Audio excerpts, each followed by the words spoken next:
Hey guys, we've got a great Icy Places Hollywood this week. First of all, we really are torturing Brandon Gibson lately. Brandon, in his series Behind the Mask, actually gets a life cast made. Now this show is about 22 minutes long, so imagine only breathing out of your nose and not being able to see or hear anything for 22 minutes. That's what Brandon went through when they put this cast on him. You're going to check that out. Also, we're on the red carpet of Jeff Who Lives at Home with Ed Helms, Jason Segel, Susan Sarandon. We talked to the actors, we talked to the directors, really cool red carpet, and we're going to take you behind the scenes on a very special Blu-ray and DVD review on a movie that's coming out just this week. Check it out. That's me talking to director Guy Ritchie before our interview. Pretty cool, huh? You know what's really cool? It's how I got here. Like most kids, I found my heroes in the movies. My dad took us to drive-in theater every Friday. It was there that I found the best and the worst that Hollywood had to offer. My first date was in a movie theater. When I grew up and work sucked, you could find me in a matinee recharging my batteries. Then one day I decided to create a website, Icy Places, to write about movies. Tech grew and cameras went from this to this, and we started filming the instant movie review. That's when a guardian angel took notice and invited me to stop talking about movies and start talking to the people that make them. And that's how I ended up here in the movie capital of the world. I'm Steve Samblis, and this is my show. Welcome to Icy Places Hollywood.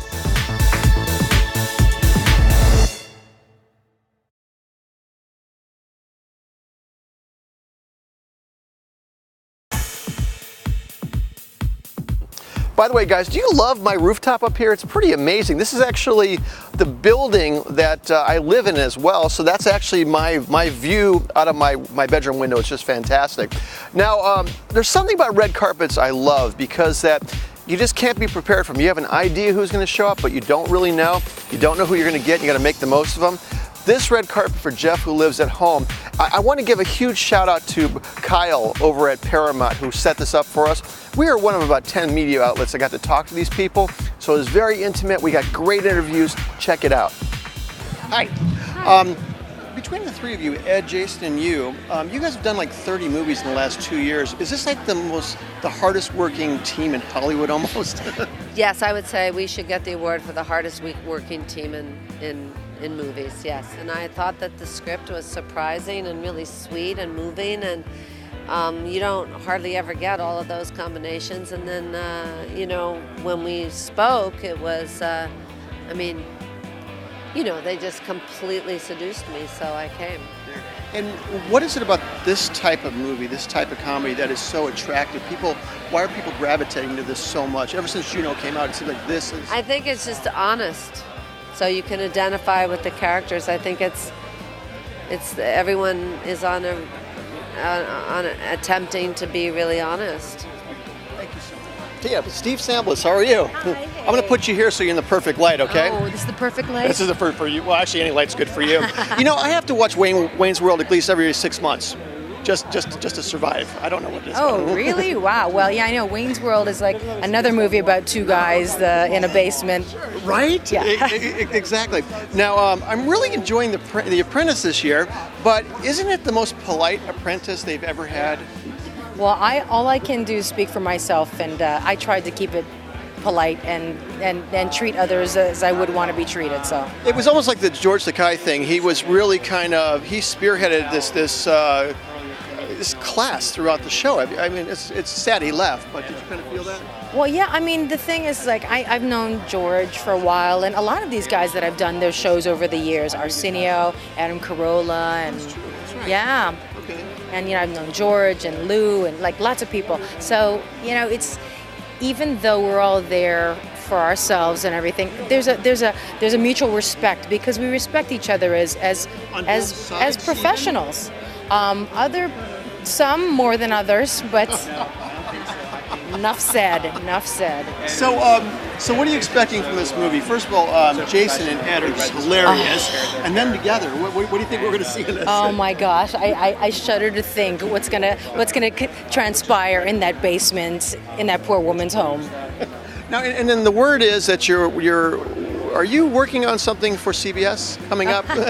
No, I'm the word on actually. the street. I just started on In Plain Sight, which is on USA Network.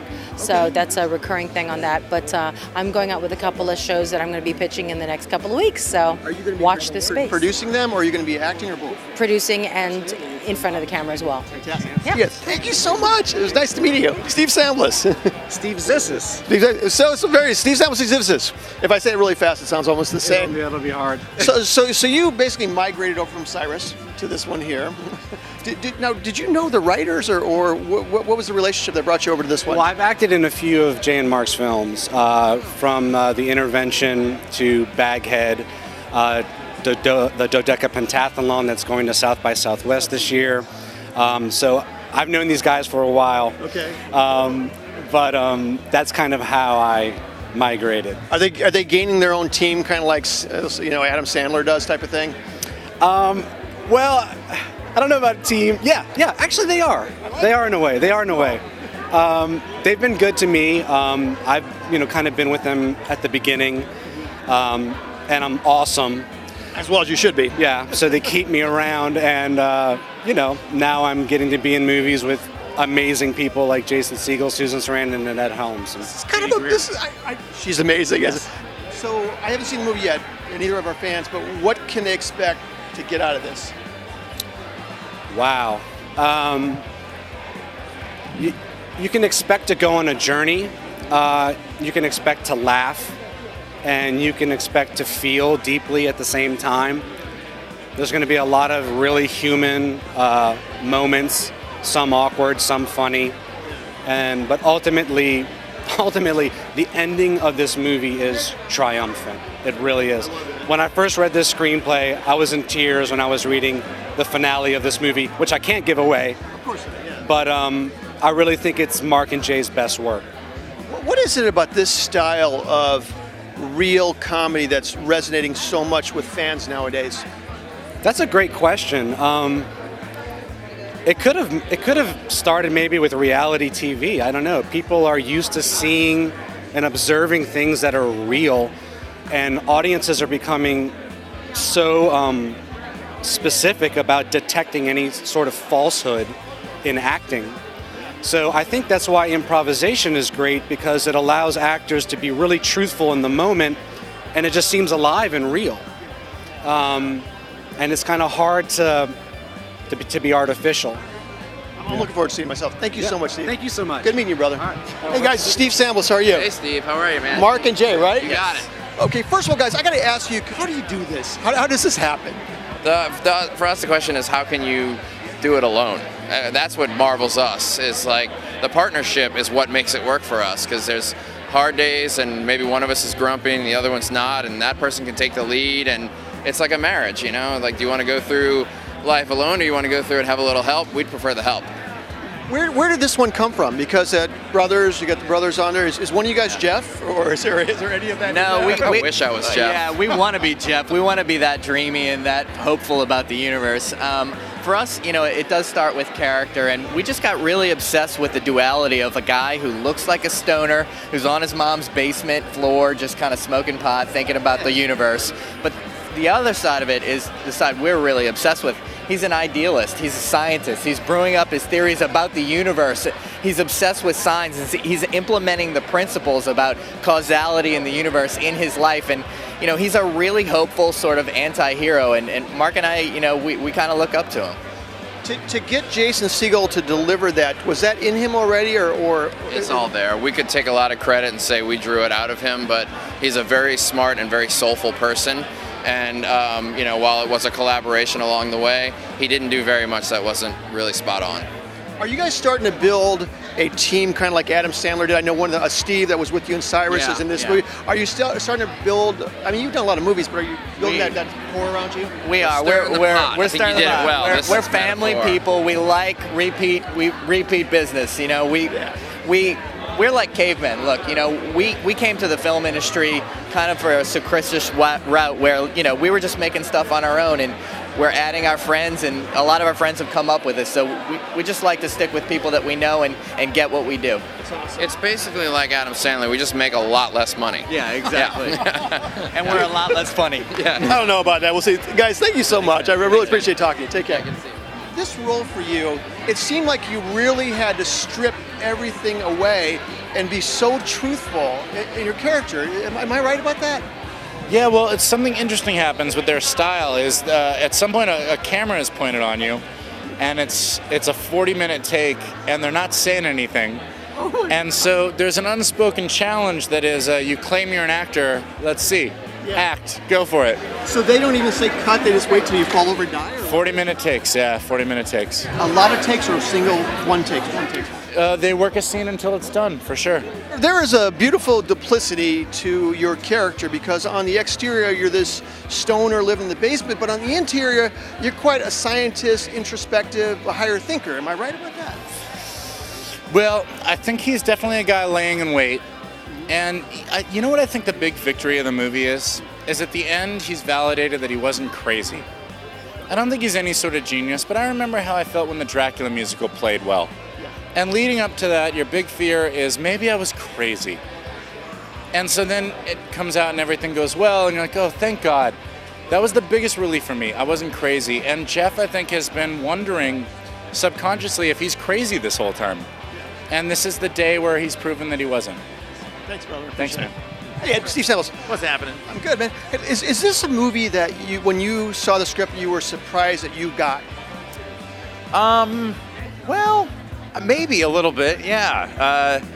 But on the other hand, I think that I get why Mark and Jay Duplass sort of saw this particular character for me.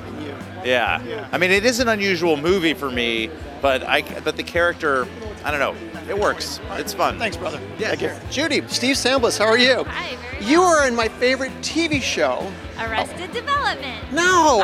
Archer. Where you play Yay. Carol. Yes, Carol. Yes. Is it Cheryl? Is it Carol or Cheryl? I'm never gonna tell. Tell me about a role like this for you.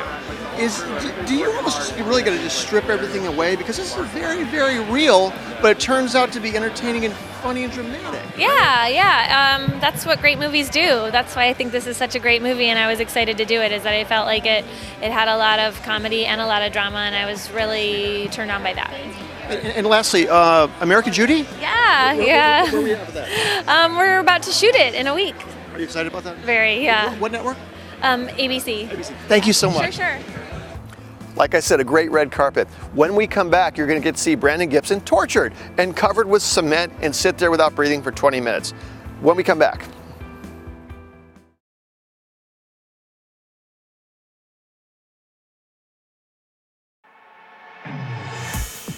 You know, I'm a huge zombie and zombie movie fan, so I've been very envious of Brandon Gibson in the last couple shows where they're making him up into these incredible zombie monsters. Now this time, I'm not so envious when he has a life cast made of him. Check this out.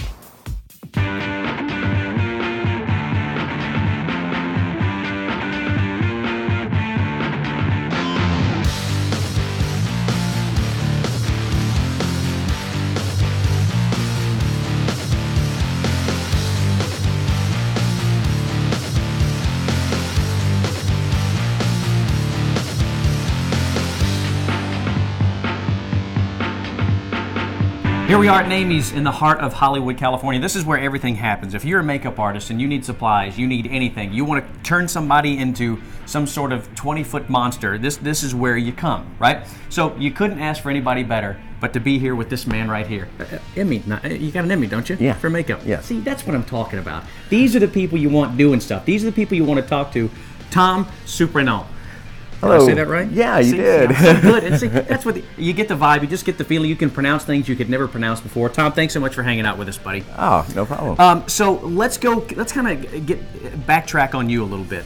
When did you know this is what you wanted to do?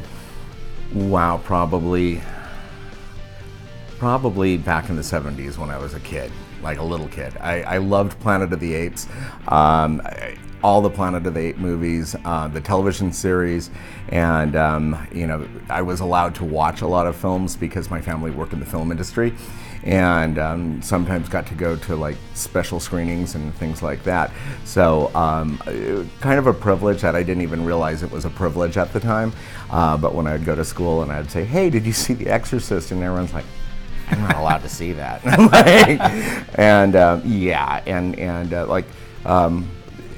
Probably just all the classic horror films too. I mean, of course, every makeup artist says, Bela Lugosi, Boris Karloff, Lon Chaney, and all that. But the difference is, like, my uncle actually used to hang out with Lon Chaney Jr. And so there's all these great little stories that I grew up with and didn't think nothing of until I moved to Missouri for 4 years, and everyone's looking Missouri at me. will make you backtrack. And the thing is, like, everyone there was like, "No, you didn't do that. No, your family doesn't do that." And I'm like, the show me state, I get it, Yeah. But anyway, but no, and now that when, I went back to my high school reunion, and with my portfolios and website and all that stuff, they're just like, wow. So there had to have been a time when you were a kid, or maybe there wasn't a time where you thought, where Monster turned into something cool that you would get into. So where was that reality separation? Having a family in the industry, they really kind of discouraged me from getting into it. They're like, it's not glamorous, it's hard work. It really is hard work. And so I was fancying other things, and a wide list of things. And it was probably the moment I knew was An American Werewolf in London. I know that a lot of people say that, but it's true. It really affected people. And I mean, I always was doing art and sculpting and painting and doing whatever. And after seeing that movie, I was like, wow. And then reading everything about Rick Baker, I was just like, okay, this guy is so amazing. And like, he started like, doing makeups on himself, and there's so many similarities to a lot of us who were like, grease paint in the bathroom, turning ourselves into zombies and whatever. So now that brings me on my next question. Obviously, you tested things out on yourself. You played around with makeup on yourself. What was the first thing that you remember doing as far as makeup goes, to yourself or somebody else? Probably the classic Widow's Peak vampire makeup. Okay. Store-bought teeth, the fake blood in the tube that you're not supposed to get in your mouth, and yeah. All right, well, going from that, when does the first makeup, you sat back and you looked and you went, yeah, I just did that, and that is freaking cool. Wow. On somebody else or me? Yeah. Okay. Wow. Because you've done, I mean, look, your resume is extensive. You've done a lot of things. Well, it's hard to say which particular thing was it, because there have been it moments along the way that aren't horror or sci-fi related. Give us some of those. Some of the beauty makeups that I did on Showgirls, that, those were like wow moments where they looked beautiful. They looked great on screen. A couple other actors and stuff that it was a wow moment just meeting them. Grace Jones, for instance, when I was doing her makeup, just meeting her and interviewing with her was a wow moment. And then when I did this makeup for this movie on her, where she was playing a half man, half woman, and I made the hair pieces, and I cut her hair like on the male side to be kind of sharp and short and Clark Gable-esque, and I made sideburns for her. That was a wow moment. That was a major wow moment. And let's see. And it's usually after it's on screen. That's when I had that moment, because the whole time I'm sitting there going, oh gosh, I can see that edge, and it's like, but when you see it on the big screen, then you can sit back and go, hey, that actually turned out really good. Yeah. I did a throat slashing for a movie, Shot Through the Heart, and it was shot in Baltimore, and we're like in Timonium, and it was like 3:30 in the morning, and it was about 29 degrees, and there was like snow that melted and turned to ice, and rocks, and what else you would find in like a cow pasture, frozen, and laying on my back. We know what you're talking about. Yeah, laying on my back with blood syringes, and our poor shivering actor Lance Baldwin, and my assistant at the time, Melissa Cullen, and we're sitting there with our blood tubes, going, ain't this glamorous? And it was this really complicated kind of silly thing that, worked really well for a really good throat slashing. And when I saw it, I was like, yes, you could see the windpipe and everything. It's really good. And that was kind of, it was a graphic moment, but it was good, Well, those moments, those moments are what make memories. Right. Speaking of making memories, people know you without necessarily knowing you. So for the people that watch movies, watch television, run down a few of the things that you've created that people have seen you do over the years. Oh gosh, Jimmy Duvall's Shot Out Eye from Donnie Darko. A lot of people are like, you're the guy who did that Frank the Bunny eye thing, and I'm like, yeah, wow. And it's just, that's such a cult movie. Stuff from Buffy the Vampire Slayer, the television series. There was a lot of people involved. I can't take full credit for any of the designs or anything like that, but just things you've worked on. It takes. People don't realize it takes a team of people doing a lot of things. At any given time on Star Trek, we'd have like 30 makeup artists. The Grinch Who Stole Christmas, there was like 50 of us or something, divided into groups, and in the A group, and I did Suzanne Kroll's makeup, and that was a wow moment. All right, so we're going to go through a 4-part series, and in each week we're going to go through a different step and turning me into something that you're not going to recognize me when it's all said and done. So this is week 1. So tell us what's going on in week 1. All right. We're going to do kind of a big Hollywood character makeup on you, yet decided at the moment. But for any of the prosthetic makeups that you see that win Academy Awards and stuff that win Emmys and things on television shows, and anytime you see somebody with like a nose or a forehead or ears or a full, old age makeup or something like that, you have to have something to work off of, a life cast. Walking Dead, for instance. Like anytime there's a big complicated character or something like that, they have to have a life cast of that particular actor. People aren't really generic. You can do certain things that you can kind of fudge a little bit here and there, and like foreheads and things. Like on Star Trek, not every Klingon had a life cast, and we had just a bunch of, foreheads, like large, medium, smalls, whatever. So a life cast is essentially just a mold of your face, so that whatever prosthetic gets put on is fits you form-fitting. perfectly. Yes, exactly. Okay. And so that's what we'll be doing today. That's the first part of our adventure here. And from that, a secondary mold will be made. Section pieces of your face will be made. And then on the main face, I will be doing a sculpture, and then it will be broken down and put onto other sections. It sounds very complicated, but it's just procedure. It's kind of like baking or cooking. So he's going to shove me in an oven, folks. I think that's what he's trying to say. Well, eventually that is going to happen. So. All right. Well, I'm excited to get started with this thing today. So I guess for now, we'll take it over to the makeup room where Tom will be putting lots of stuff on my face, and I'll be breathing through nostrils, I think, right? Yes. Hopefully. Yes. Yeah. And so here we go. Let's see what happens. Hey guys, let's take a little break here from Brandon being tortured with his live cast thing happening. I wanted to show you a little bit about Hollywood, and this place is amazing. Once again, on top of our building, right over here is the Magic Castle, the famous Magic Castle, which, interesting enough, 70 years after his death of Houdini, on the day of his death, the thing started on fire. Now, no one's talking about that, but it's kind of an odd thing. Also, if you were like me, I was a huge Entourage fan. Okay, the building right over here, see that building up there, and hopefully Marcos can get really tight on it. That is, for the final season, the top penthouse on the left there, that's where they shot all the penthouse scenes. It was supposed to be at the Roosevelt Hotel, but it was actually on that building over there. Hollywood is just an amazing place, and I can't believe we're right in the middle of it over here at IC Places. When we come back, more of Torturing Brandon with his live cast.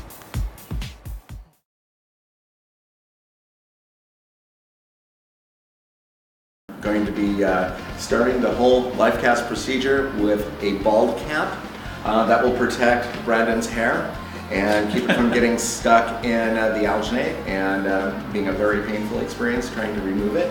And I've been trying to protect my hair for years, and it's still going away. And we're going to be using a silicone medical adhesive today, and we're going to be putting a very thin version of it into the hairline around here. A lot of people might be thinking glue in hair. Guess what? There's a remover for it, and it does come out. I've done countless bald caps and things where hair needed to be glued down, and haven't lost any hair yet. I did that naturally. Yeah. So we're gonna get started right now. Cool.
Why the cotton?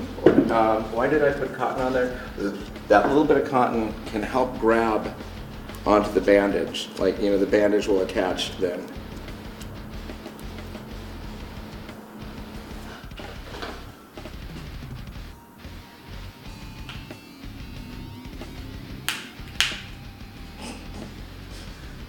Gotta crack a few eggs. That was my skull. Okay.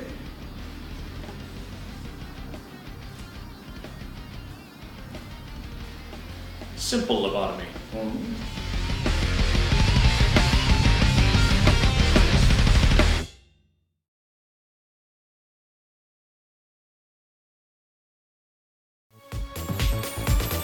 So there you have it, guys. Another episode of I See Places Hollywood. When we come back next week, more cool stuff. Till then, I'm Steve Sandwich for I See Places Hollywood, exclusively on Bright House Networks. See you next time.